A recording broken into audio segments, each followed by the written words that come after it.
I am at the Laguna Niguel Farmers Market and looking for Nandini and Andrew to talk about their spice company. I caught them doing what they like to do best, talk about spices and the farmers who also grow them. Carolyn with Green Farm for All, and I'm with Nandini and Andrew from Beej Farm. They are located in Irvine, California, and offers two types of turmeric and one type of black pepper cultivated in India. So Beej is a Sanskrit word. Can you elaborate on what it means? Sure. Let you take that. Beej actually means seed in Sanskrit, and the reason we selected seed is because that's the origin of life, and it's really like the root of being able to have any kind of transformative action, and that unites us as a community. So the literal translation is seed, but that gives you a little bit of an idea of why we decided to go with that. And to pay Awesome. homage to the origin of where the spices come from. Yeah, so what's the story of Beej Farm? How did you begin? How did Yeah. it begin? We became very interested in food systems and learning where our food comes from. And it's very difficult, in some cases impossible, to find where our food comes from. So we became very interested in that, learning about the origin of different food systems. And we landed on spices because unfortunately there is so much of a mess in between the farmer and the store shelf. There's a ton of intermediaries, so we wanted to be able to go directly to the farmer, and that was one of the driving forces behind Beej Farms. Awesome. I see also you're a public benefit corporation. It's the first time I've seen this word. So what does it mean? So a public benefit corporation essentially puts the onus of doing some kind of social good on the company itself. And we were very strategic on making sure that even though we were such a new company to incorporate as a public benefit corporation, it is not a non-profit. So while we still operate as a corporation, we are required to do a social good. And Beej Farms has selected 3 pillars. So we have fair trade. So all of our partner farms receive at least 5 times the fair trade premium. We have our second pillar is environment, which essentially means that we invest in collaborating with farmers that only practice regenerative, natural agriculture and preserve the heirloom seed, so which is obviously like non-GMO. And then our third is education. So we feel it's really, really important for us to be able to have our community know about the importance of regenerative agriculture, specifically towards combating climate change. And we have to do an impact report of it every year. So it's not something that we just like say we're doing. It's something that we actually have to like show that we have done. Absolutely. So if I'm missing anything, yeah. No, that's And so when we talk about regenerative agriculture, so can you elaborate a little more so Yeah. that people understand what are we talking about when, Yeah. what does it mean? Sure. Really, it means going back to how farmers used to do agriculture. So it's a fancy way of saying that there's no chemical fertilizers, there's no pesticides of any nature. It's just going back to purely natural farming. It combats climate change through the use of regenerative agriculture. There are 2 kind of components to that. It's kind of like a double-edged attack, or 2-pronged attack, so to speak. So the first is that we're not using as many what you could say are bad things in your agriculture. You're using less of the chemicals that actually put a lot of carbon into the environment. So there's already one thing right there. You're using less of that.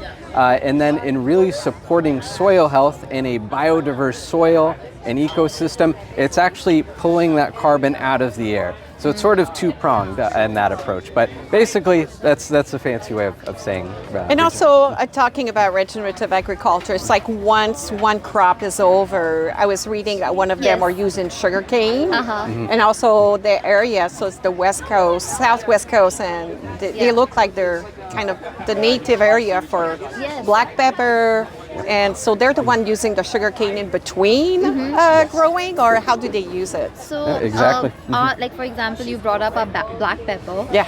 Regenerative means that it regenerates the earth to make it healthier. But for example, black pepper typically is grown like it's a vine, so it Yes. grows around like sometimes commercially it's just around like metal rods or like whatever plants that are around. But this one specifically is around jackfruit and mango trees. So Okay. it is the jackfruit and mango is indigenous to the area. So it's grown around the Western Ghats, which is like you mentioned on the west coast of India, but it actually goes all the way down and it's extremely fertile.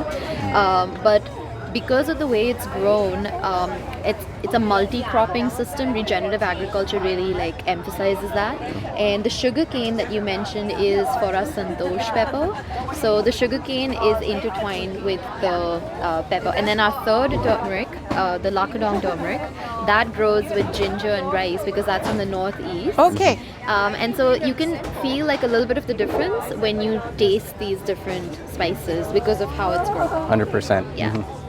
Wow, this is really cool. Thank you. So, turmeric and peppercorn are native to India. They've been used for thousands of years. So, what are the factors that made you decide on the 3 farmers you're using? You know, we talked about regenerative agriculture, but Sure. there's so many farms. What made you decide? Yeah, absolutely. So what happened is we were just looking at the different farmers in India who were doing, first we wanted to just see who's doing this organically.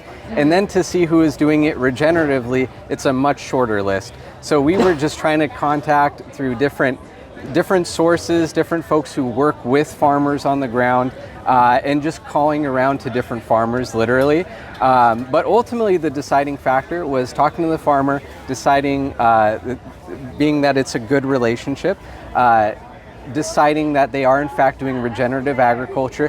And then the last step, which is really our quality control, is doing lab testing. And we do extensive lab testing of all of these. So it was both the relationship and the lab testing, the real academic part, that yes, these are measuring up in the way we want them to, that they are free of pesticides, that they have the curcumin that they claim to have. But that was, one of the ultimate deciding factors. Yeah, one of the curcumin, the turmeric you have comes from the east. So basically, the lakadong one that basically has the most turmeric known. Yes. Yeah, very high curcumin. So the lakadong turmeric is actually so unique in a way because it can only be grown on the West Jaintia mountain range. So it's a specific part of in the state of Meghalaya, and it is the wettest part of in the world because of the amount of rainfall it receives.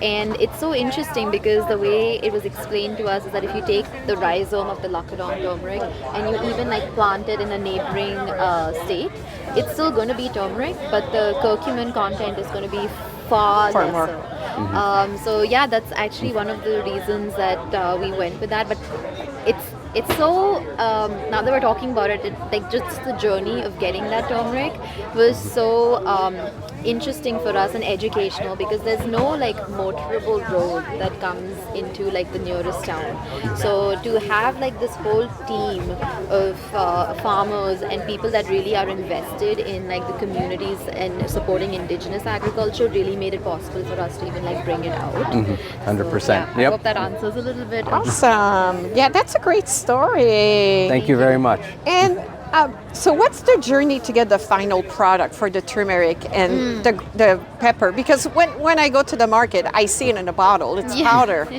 I didn't even had any idea that turmeric is a plant, can grow 1 meter tall, and it's the root you're taking. And the pepper is basically a drupe. It's a fruit. Yep. Yes. So Exactly right. So Yeah. for your turmeric, so we're talking about the root. So what happens to the root before I get it in my bottle? Yeah, of course. Something called the mother rhizome, which looks exactly kind of like a ginger root that you would see in stores. This mother rhizome splits off into different rhizomes that grow in the ground. So what they do is they will take all of those different rhizomes, and that's what you see here. The mother rhizome they keep year after year, and that's what they'll continue to plant in the ground, and it'll continue to give offspring rhizomes. Yeah, because I understood that they don't make seeds, so they don't have a flower. Yes, it's a root that grows into a plant, but you're correct. It's the root is really all that is going into this. That's correct. And what happens to the root? So you collect the root, and I was reading that for your northeast region, it's a challenge because it's so humid. because you need to dry it, but tell us a little more about it. Yeah, so it needs to be dried completely. And then from there, the skin needs to come off of it. It is then steamed. It is then, I think they chop it up first, then it's ground. So it needs to be ground. This can only happen once it's fully dry. So you're right, in Meghalaya, literally the wettest place in the world, it is a big challenge. Yeah. But then once they grind it up, we will steam sterilize it just to make sure that it is completely clean, free of anything that needs to be in there, and good to go from there. So that is the journey of that turmeric root. So how about the pepper? The pepper. Yeah, so the pepper grows on a big vine. It is a literal corn, a pepper corn. It's green and kind of multicolored, but usually by the time they pick it, it's a little green in color. So they will pick it off of that vine. It will then be dried much in the same way, typically sun-dried on elevated beds, just so that, because it's in a farmland, they don't want animals or other pests interfering with it or anything like that. So it's grown on those elevated beds, it's fully dried, and then that is what you see here, what used to be a kind of a green or a colorful fruit or corn, turns into this. Nice. And the interesting thing is, like, a lot of people feel that black and white peppercorn, the peppercorns are different, but it's actually the same. It's just like the time that you pick it out. So we've learned that like so recently that we're like, oh really, that's so cool. I know, it's like olives, black and green olives. It's the same thing. Yeah. Exactly right. Yep. Okay. So I know we talked about it a little bit. So India still produces about 80% of all the turmeric in the world. Yes. So why is India so important? Like, mainly talking about the state of Meghalaya. Oh, because we're talking about the soil. Yes. Yeah. Yeah. No, exactly. So the soil is such a big component to it. People tend to only pay attention to what comes out of the soil, kind of disregarding what's going on underneath. And what's going on underneath doesn't look like so much to us because it looks more or less like dirt. But there are roots, there are worms, there are different kinds of fungus which are critical to that. So going from place to place makes such a huge difference, and that's why we want to pay the most attention to soil and soil health. And you think it's a little bit like wine when, let's say you go in France, and every region has their own wine, and so they will taste different. So would you say that's... So exactly one right. Yeah. thing that we found that was very interesting is that the color of the soil is different in different parts. Yeah. So in Meghalaya, it's like a very rich, like almost like a brick red color. Yes. Which is kind of like what you can see right there. Exactly. But then when we go down towards the western Ghats, it's more of like a black soil. So that itself, right, like gives you its distinct like flavor, its fragrance. And also its nutritional content. So in fact, it was so interesting that we were talking to one of our partner farmers, and he was talking about the soil that he's growing his crops in. It's more of like a yellow color. Yes. So it's so important to honor the native area where a certain plant is grown and where it's indigenous to. So which is why one of our biggest learnings was that in the regular spice trade, you just kind of like aggregate everything together. Whereas with this, we're like, it's very particular that it's single estate. So not only do you know where it's coming from, you know the exact like geographical location. So yeah, that's amazing. To be able to know, and it's preserving also where it comes from and the different tastes. And because you think, oh, one tomato, and no, there's like there's like so many hundreds of different type of tomatoes. So there's different type of turmeric depending of where it grows. Truly, yep, very true. And I know we talked about that potentially you wanted to have it grown in the U.S. What we wanted to explore was different crops and different things that are native to here as well. That would be something cool to branch out to. We don't have like a concrete roadmap for that, but that would be something in the future that we definitely want to explore. Yeah. Okay. And so I was super impressed with the use of your packaging. So I was like, oh, wow, it's the little details. So tell me more about it. Yeah, I'll let you take the lead on that because she was the one who actually sourced a lot of that stuff and was the big brains behind that. So we were hyper focused on not just tracing where the spices come from, but like literally like every component of our product. So all of our bottles, and like the lids, our labels, everything is sourced from local US based manufacturers. And like a fun fact was like when we were trying to source our glass bottles was when the COVID vaccine requirements really ramped up. So it was like a huge shortage of US glass. But we were very fortunate to be able to be with businesses that had like a more mission-based approach. One of the cool things is that we wanted to have this zero waste and home compostable, because being industrial, we don't really have like access to industrial compostable sites. So the best we can do is home composting. Our plastic seals are not actually plastic; they're made out of a wood cellulose, and that biodegrades faster than regular paper. And we took it a step forward because even like all of our flyers and literature, that's all printed using vegetable-based dye, and it's on at least 50% recyclable paper. So it's the same for our. It's the same for all of the mailing boxes. So in case like people order from us online. Our filling is wood shavings, which is also from like aspen woods in the US. And our box manufacturer is someone that actually contributes to the Missouri wind energy program. Which was such a big win for us because it really like reinforced the idea that there's a lot of other partners out there that really value environmental thing. And one of the best things is that our co-packer, who actually packages all of our products, they use recyclable energy, and smokeless chimneys. So we have that. Nice. Completely green facility. That's details, I tell you. All the things you have to think about. Thank you. Thank you. You're welcome. So one of your missions is to make sure that your farmers get enough money in their pockets. So I know you talked about the intermediate. So how do you make it that you don't have, like, how many intermediate? I was reading, the amount is insane. It is crazy. So it depending on the specific journey of that spice, it can be sometimes as little as 6, but usually up to like 8 or 9 intermediaries in between the crop itself and the store shelf. Wow. And I mean, these are local aggregators, these are multiple trade houses and auction houses, your exporter to get it out of India, your importer to get it in here, your wholesaler, and then the retail store shelf. Auction houses, oh my gosh. Yes. See, that's the first time I hear about that. Yeah. It's as crazy as it sounds. I wish we were making it up. It is. And I'm very amazed about how you're making sure that it's safe before it comes to our table. It's so important to know that you've got a safe product. So you talked about pesticide, and what else are you testing for? We test for heavy metals. So it has to be like lead, arsenic, mercury, and cadmium. And we also test for aflatoxins, which is a carcinogen that can appear in poorly harvested crops.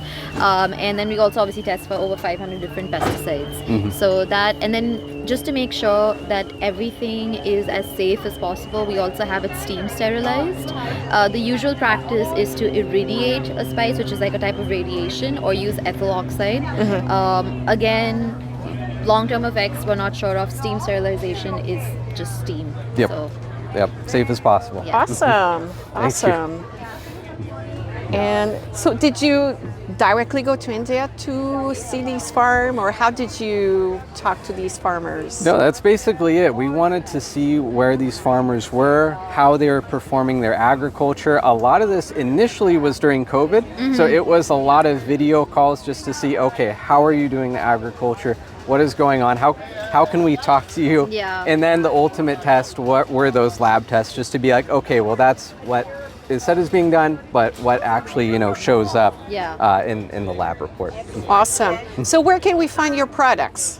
Yeah, it's a great question. I'll let you take that one. We're online. You can find us on Instagram, which is just Beej Farms, and then our website is beejfarms.org. We are at the farmers market at Laguna Niguel every Sunday, 8 to 12. And on Fridays, we're at Fountain Valley from 9 to 1. We are branching out in stores, so we are in some stores in the Los Angeles area. But mostly the easiest is just come visit us in a farmer's market, because we actually do like talking to people as well. Yep, we'll talk your ear off about spices. Yeah, and we need to have your special tea here too. Yes, exactly right. So this, I wish I could transmit the taste or smell over video.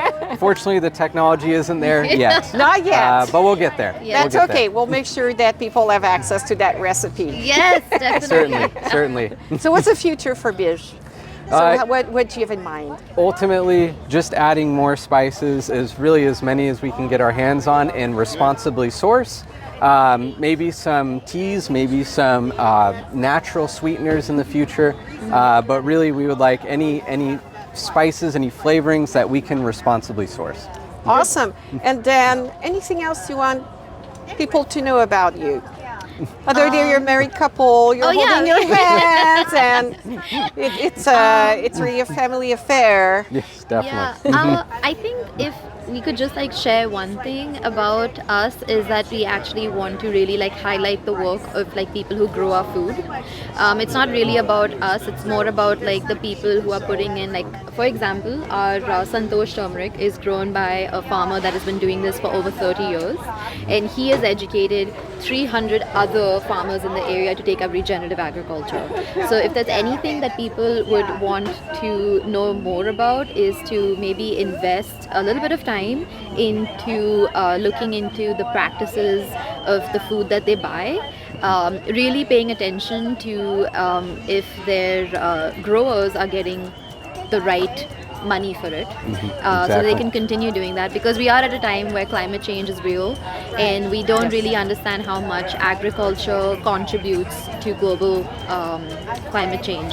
So if we can just take some time to learn about agriculture, our food, and support like-minded businesses, it would be the best. Awesome.